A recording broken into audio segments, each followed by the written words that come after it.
बिस्मिल्लाह। Students, आज हमारा topic है derivation of energy of revolving electron.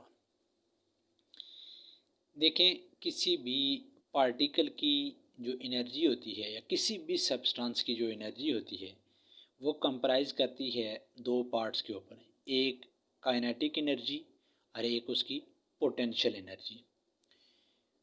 वैसे तो काइनेटिक एनर्जी मूविंग पार्टिकल्स की काउंट की जाती है, उसमें ट्रांसलेशनल काइनेटिक एनर्जी, उसमें रोटेशनल काइनेटिक एनर्जी, उसमें वाइब्रेशनल काइनेटिक एनर्जी, ये सारी शामिल होकर काइनेटिक एनर्जी की टर्म बनाती है।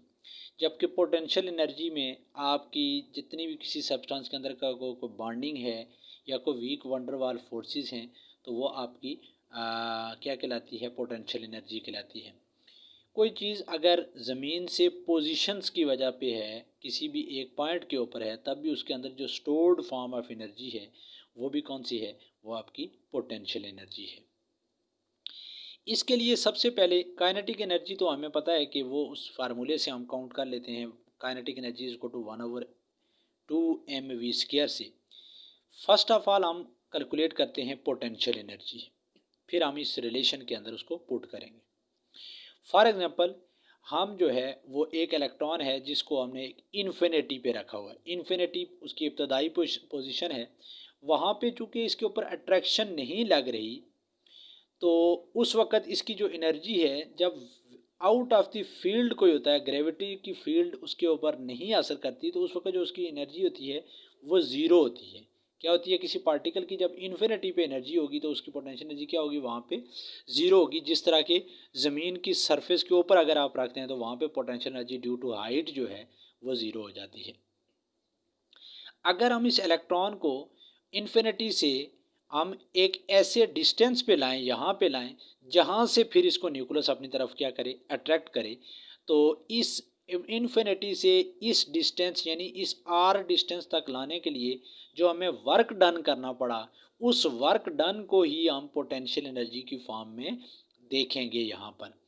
चूँकि हमें यहाँ पे वर्क डन कंप्लीट नहीं कैलकुलेट कर सकते, इसलिए हम स्मॉल पैचेस के अंदर इसका वर्क डन कैलकुलेट करेंगे, देन हम इसको इंटीग्रेट करेंगे और फिर हमारे पास टोटल वर्क डन आ जाएगा जो हमारा पोटेंशियल एनर्जी की फॉर्म में होगा। अब हमारे पास वर्क डन का फार्मूला हम जानते हैं कि work done is equal to force और मल्टीप्लाई डिस्टेंस इसको कहते हैं। फोर्स हमारे पास जो लग रही है वो है कोलम फोर्स है, जो हमारे पास वो है ZE² डिवाइडेड बाई 4πε0r², जो हमने सेंट्रीपिटल फोर्स जो है वो निकाली थी इसके ऊपर। और साथ में जो हमारा डिस्टेंस है वो DR है, यानी स्मॉल डिस्टेंस है जहाँ से हमने इसको R डिस्टेंस तक इलेक्ट्रॉन को लाया है। अब हमारे पास जो वर्क डन हो गया वो किसके बराबर हो गया, ZE² divided by 4πε0r² into distance के बराबर हो गया।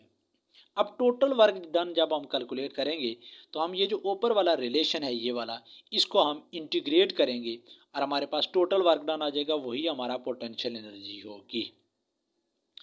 इसके लिए हम क्या करते हैं, इंटीग्रेट जब करते हैं तो इंटीग्रेट करने के लिए हमें दो तरह की इंटीग्रेशन हमारे पास मौजूद होती हैं। मैथ वाले स्टूडेंट बेहतर समझते हैं कि एक डेफिनेट इंटीग्रेशन होती है और एक इनडेफिनेट इंटीग्रेशन होती है। डेफिनेट में हम लिमिट्स पुट करते हैं कि आया हमने ये इलेक्ट्रॉन कहाँ से कहाँ तक लाया है।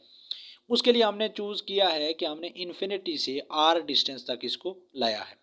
तो उसके लिए हम क्या करेंगे, जब इंटीग्रेट करते हैं तो इंटीग्रेशन का रूल ये है कि जो इस इंटीग्रेशन के अंदर कांस्टेंट टर्म्स हैं, मसलन जी जो है ये चार्ज है, प्रोटॉन नंबर 1 होता है, ई जो है ये चार्ज ऑफ इलेक्ट्रॉन है, 4 जो है ये आपको पता है कांस्टेंट डिजिट है, pi is another constant, epsilon not is constant.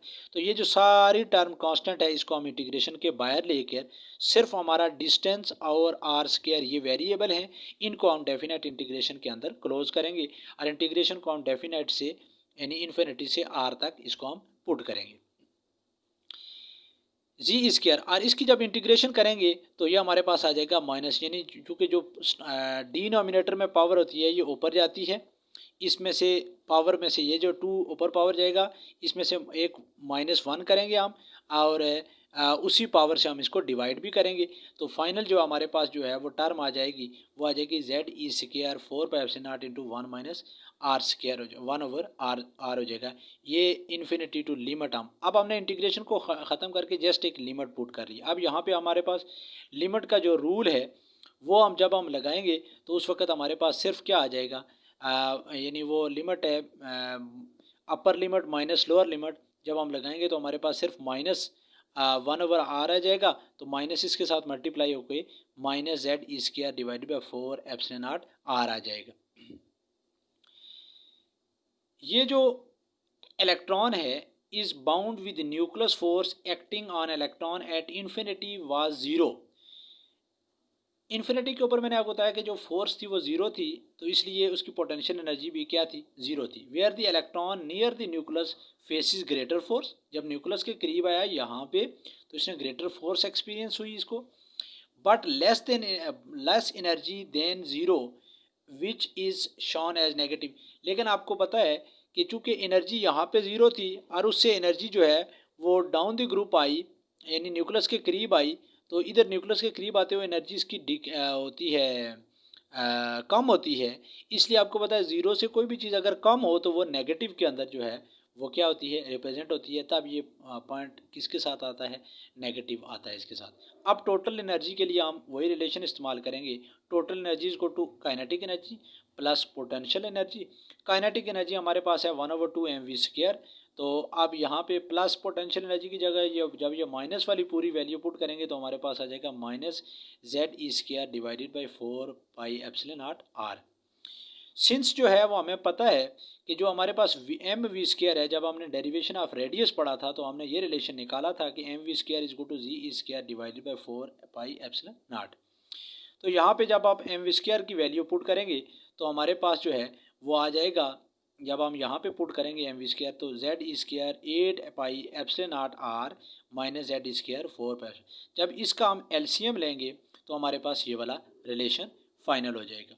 अब यहाँ हमें पता है कि ये वाला आर आ गया है, आर की रेडियस की वैल्यू हम ऑलरेडी निकाल चुके हैं, वो हमारे पास रिलेशन आता है r is equal to epsilon n square h square over m z e, ये हमारे पास रिलेशन आ गया है। अब ये आर की वैल्यू हम यहाँ पे क्या करेंगे, इसको हम पुट करेंगे। जब हमने एन स्क्वायर की वैल्यू यहाँ पे पुट की तो हमारे पास आ गया ई एन, यानी nth ऑर्बिट की जो एनर्जी है वो minus m e 4 z square 8 epsilon r का square n square h square हो जाएगा after putting value of r square r. तो ई एन हो जाएगा हमारे पास, ये कांस्टेंट आप बाहर निकाल लें तो 1/n स्क्वायर हो जाएगा। जेड आपको पता है in case of hydrogen proton 1 होता है तो ये जेड वाली टर्म ख़त्म हो जाएगी साथ से, तो हमारे पास जो है वो रह गया है ये वाला रिलेशन। अब putting the values of constant, अब हमारे पास एम बी कांस्टेंट है, चार्ज ऑफ इलेक्ट्रॉन है 8 है, एप्सिलॉन नॉट की वैल्यू है 8.84 इंटू 10⁻12 है, एच की प्लांक्स कांस्टेंट की वैल्यू है 6.62 इंटू 10⁻34 जूल सेकंड है। डबल पुट करेंगे, ये सारी वैल्यूज़ यहाँ पुट करने के बाद यहाँ पे कांस्टेंट आ जाएगा -2.178 इंटू 10⁻18 1/n स्क्वायर। तो अगर हम इस ये जोल में आता है इसको हम किलो जोल पर मोल में करें तो पर मोल के लिए हम इसको मल्टीप्लाई कर देंगे एवोगाड्रो के साथ, और किलो के लिए हम इसको 1000 के साथ मल्टीप्लाई कर लेंगे तो हमारे पास ये एनर्जी आ जाएगी किलो जूल पर मोल में। अब हम हर ऑर्बिट की एनर्जी निकाल सकते हैं। जब इनको आप मुख्तसर करें इस पूरी वैल्यू को, हमारे पास आ जाएगा -13.315 divided by n square kilojoule per mole. अगर हम फर्स्ट ऑर्बिट की निकालें तो इतनी आ जाएगी, सेकंड ऑर्बिट के लिए निकालें तो इतनी आ जाएगी, थर्ड ऑर्बिट के लिए निकालें तो ये आ जाएगी, और इन्फिनिटी के लिए निकालें तो आपके पास जो है वो anything divided by infinity 0 kilojoule per mole. मैंने आपको बताया था कि इन्फिनिटी के ऊपर एनर्जी कितनी होती है, 0 होती है। इलेक्ट्रॉन फ्री फ्रॉम न्यूक्लियस, जब कोई अट्रैक्शन ना हो इलेक्ट्रॉन के ऊपर तो उस वक्त पोटेंशियल एनर्जी आपने याद रखना है कि वो क्या होती है, 0 होती है। तो E2 माइनस E1, अगर आप दो ऑर्बिट के दरमियान दूसरे और पहले ऑर्बिट के दरमियान जो एनर्जी का डिफरेंस है वो ग्रेटर है एज़ कम्पेयर टू तीसरे या दूसरे के डिफरेंस के बराबर, और ये ग्रेटर है फिर चौथे और जो तीसरा जो है ऑर्बिट उसके दरमियान जो डिस्टेंस है उससे ये एनर्जी है वो ग्रेटर है, तो ये ट्रेंड जो है वो ऐसे ही क्या करेगा, कंटिन्यू करेगा। एक चीज़ बेटा और जहन में रख लें कि जो पोटेंशियल एनर्जी का कंसेप्ट है we have to understand gravitational energy. हमारे पास जो जब ज़मीन के ऊपर मसलन ये अर्थ के ऊपर कोई बॉडी पड़ी हुई है, अगर हम इसका मैस कांस्टेंट रख लें तो यहाँ पे चूँकि हाइट ज़ीरो होती है तो इसलिए पोटेंशियल एनर्जी भी क्या होती है, यहाँ पे ज़ीरो होती है बी पोजीशन के ऊपर। तो यहाँ पे ऊपर चले यहाँ पे कितनी हो जाएगी, मैक्सिमम हो जाएगी। और अगर आप यहाँ से इसको ज़मीन के अंदर अगर आपको गड्ढा खोद के इसको वैसे एक इमेजिनरी तौर पर नीचे लाते हैं तो आपकी जो है वो ये माइनस में चली जाएगी। Force of attraction greater, potential energy will be less. जितनी फोर्स ऑफ अट्रैक्शन ज़्यादा होगी इतनी पोटेंशियल एनर्जी क्या होगी, कम होगी। लेकिन एक बात याद रखें कि पोटेंशियल एनर्जी को मेजर करने के लिए अट्रैक्शन का आना लाजमी है। Thank you very much.